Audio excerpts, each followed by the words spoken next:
नमस्कार, मैं हूं विवेकानंद शर्मा और आप देख रहे हैं the Vivek views. The Vivek views के इस एपिसोड में हम चर्चा करेंगे भारत के पूर्व प्रधानमंत्री लाल बहादुर शास्त्री के संदर्भ में। सबसे पहले तो यह कहना चाहूँगा आपको कि लाल बहादुर शास्त्री जैसे नेता सदियों में पैदा हुआ करते हैं, लेकिन उनकी हत्या, जी हाँ, मैं हत्या शब्द का उपयोग कर रहा हूँ, जिस प्रकार से ताशकंद में उनकी हत्या की गई और उसके कई वर्षों बाद तक भारत की ओर से अभी तक यह स्पष्ट भी नहीं हुआ, पूरी तरह से यह सबके सामने भी नहीं आया कि आखिर देश के प्रधानमंत्री की हत्या विदेश में हो गई। उसके पीछे मूल रूप से षड्यंत्रकारी कौन लोग थे, उन षड्यंत्रकारियों को आज तक सजा नहीं हो पाई, उनके चेहरे बेनकाब नहीं हो पाए। ये बड़े दुर्भाग्य की बात है। लाल बहादुर शास्त्री लगभग 18 महीने तक देश के प्रधानमंत्री रहे, लेकिन केवल 18 महीने के इस कार्यकाल में उन्होंने जिस प्रकार से देश का नेतृत्व किया, यह उन्हें बाकी प्रधानमंत्रियों से अलग करता है। एक अलग श्रेणी में लाल बहादुर शास्त्री को रखा जाता है। यूँ तो भारत में अल्प समय के लिए अनेक प्रधानमंत्री आए हैं, बहुत से नाम आपको भी ध्यान होंगे। विश्वनाथ प्रताप सिंह, चंद्रशेखर, इंद्र कुमार गुजराल, HD देवेगौड़ा, अनेक प्रधानमंत्री ऐसे रहे, थोड़े थोड़े समय रहे, लेकिन जनता उन्हें कितना याद करती है। लाल बहादुर शास्त्री, जी हाँ, जिस प्रकार से नाम में शास्त्री है, संस्कृत के विद्वान रहे। संस्कृत से उन्होंने शास्त्री की उपाधि प्राप्त की और जिस प्रकार से राजनीतिक क्षेत्र में उन्होंने काम किया और जब उनको अवसर मिला, उस समय क्या स्थिति थी देश की। भारत 1962 में चीन का युद्ध हार चुका था। जवाहरलाल नेहरू उस समय देश के प्रधानमंत्री थे। नेहरू जी के पश्चात 9 जून 1964 को लाल बहादुर शास्त्री की सादगी, सरलता और उनकी जिस प्रकार की छवि थी, उसको देखकर उन्हें देश का प्रधानमंत्री बनाया गया। तो देश की स्थिति हम ठीक प्रकार से समझ सकते हैं, किस प्रकार से मनोबल टूटा हुआ था। उस टूटे हुए मनोबल में से इस राष्ट्र को खड़ा करने का काम लाल बहादुर शास्त्री ने किया। अधिक समय व्यतीत नहीं हुआ और उनके प्रधानमंत्री रहते हुए ही पाकिस्तान ने देश पर आक्रमण कर दिया। लेकिन पाकिस्तान ने सपने में भी यह नहीं सोचा होगा कि किस प्रकार का मुकाबला भारत करने वाला है। पाकिस्तान ने यह सोच रखा था कि भारत चीन से युद्ध हार चुका है, टूटा हुआ देश है, मनोबल बहुत गिरा हुआ होगा, तो इस मौके का फ़ायदा उठाने का विचार पाकिस्तान ने भी किया होगा। लेकिन जब युद्ध आगे बढ़ा तो पाकिस्तान आश्चर्यचकित रह गया। पाकिस्तान ने सपने में भी नहीं सोचा था कि इस प्रकार का कड़ा प्रतिकार देखने को मिलेगा और भारत ने उस युद्ध में जिस प्रकार से पाकिस्तानी सेना को नाकों चने चबवाया, वह पूरे विश्व ने देखा। लेकिन महत्वपूर्ण बात यह है कि ताशकंद में पाकिस्तानी प्रधानमंत्री के साथ युद्ध समाप्ति के समझौते पर हस्ताक्षर करने के बाद लाल बहादुर शास्त्री की जिस प्रकार से हत्या कर दी गई, अनेक विशेषज्ञ ऐसा कहते हैं कि उनके खाने में जहर मिला दिया गया था। उनकी पोस्टमार्टम रिपोर्ट यदि हुई तो वह क्या कहती है, या पोस्टमार्टम ही नहीं हुआ। उस समय के अनेक लोगों का कहना है कि उनका शरीर, उनकी पार्थिव देह जब भारत लाई गई तो उसका रंग नीला पड़ गया था। अनेक लोगों का यह कहना है कि स्पष्ट रूप से लाल बहादुर शास्त्री की हत्या की गई, जहर देकर हत्या की गई।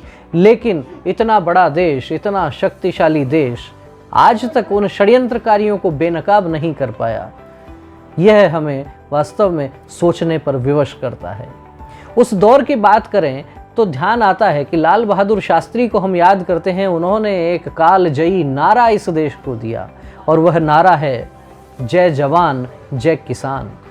जय जवान उन्होंने कहा क्योंकि 62 का युद्ध चीन से हारने के बाद में 65 के युद्ध में जिस प्रकार से भारतीय सेना ने अदम्य साहस और शौर्य का प्रदर्शन किया, जय जवान कहा। और जय किसान इसलिए कहा क्योंकि इतने बड़े देश के नागरिकों का पेट भरने की जिम्मेदारी किसान पर थी। उस दौर में जब अन्न की कमी थी तो शास्त्री जी ने देशवासियों से एक समय का व्रत रखने के लिए कहा था। उस दौर की तुलना आज के दौर से भी हम करना चाहें तो हमें यह समझ में आता है कि कुछ समानताएं आप देख सकते हैं। उस दौर में शास्त्री जी की एक आवाज़ पर पूरा देश उठ खड़ा हुआ। लाखों लोगों ने सप्ताह में एक दिन व्रत रखना आरंभ कर दिया था। देश में अन्न की कमी थी। उसके पश्चात हरित क्रांति हुई और वो जो सारी स्थितियां हुई, भारत अन्न का बहुत बड़ा उत्पादक देश भी बना। लेकिन उस दौर में जब आज़ादी प्राप्त किए हुए भी बहुत अधिक समय नहीं हुआ था, हमारे पास उन्नत तकनीक भी नहीं थी, तब देशवासियों को संगठित करने का काम, देशवासियों को एकजुट करने का काम लाल बहादुर शास्त्री जैसा विरला व्यक्ति ही कर सकता था। लेकिन आज के दौर में जब कोरोना जैसी महामारी ने पूरे विश्व को परेशान कर दिया है, उस दौर में 130 करोड़ से अधिक की आबादी वाले देश में हमारे प्रधानमंत्री जब कोरोना के लॉकडाउन की उदासी दूर करने के लिए, उस निराशा को दूर करने के लिए देश से आह्वान करते हैं कि थाली बजाइए, पूरा देश थाली बजाने के लिए एकत्रित होता है। शहरों में किस प्रकार का अद्भुत नज़ारा होता है, पूरे शहर बालकनी में आ जाते हैं, चेहरों पर एक मुस्कान आती है। उस निराशा और डर और भय के माहौल में इस देश में उत्साह का वातावरण बनाने के लिए प्रधानमंत्री कहते हैं दीपक जलाइए, पूरा देश जगमग हो उठता है। उस निराशा में से उत्साह का वातावरण बनता है। लाल बहादुर शास्त्री के दौर में राष्ट्र उस प्रकार से एक साथ खड़ा होता था, आज के इस दौर में भी होता है।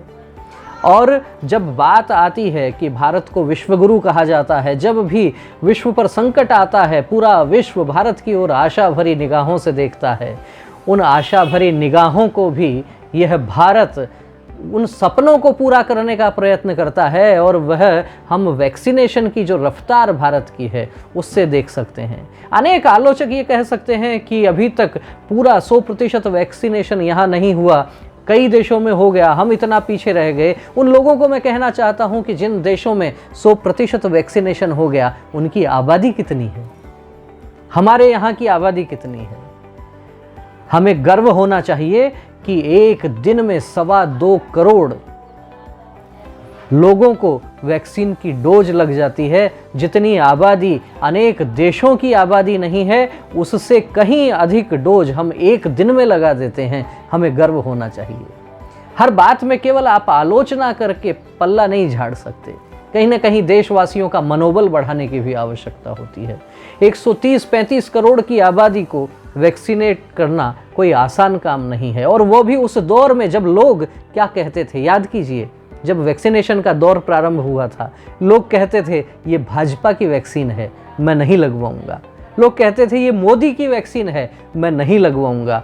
झक मार कर उन लोगों को वापस आना पड़ा, उन्हें स्वास्थ्य रक्षा के लिए वैक्सीन लगवानी पड़ी। और मैं कहता हूं कि ऐसे लोग इस देश के सामने, उनके चेहरे भी उजागर हो गए जो केवल राजनीति ही देखते हैं, हर चीज़ में, जिन्हें हर चीज़ में स्वार्थ वाली राजनीति दिखाई देती है। देश के करोड़ों लोगों के स्वास्थ्य के साथ खिलवाड़ करने वाले वे लोग भी उजागर हो गए। लेकिन फिर भी हम कह सकते हैं कि आज के इस दौर में ये दाढ़ी वाले प्रधानमंत्री, ये बाबा जैसे दिखने वाले प्रधानमंत्री भारत माता की अहर्निश सेवा के लिए जिस प्रकार से जुटे हुए हैं, उनके व्यक्तित्व से भी प्रेरणा ली जा सकती है।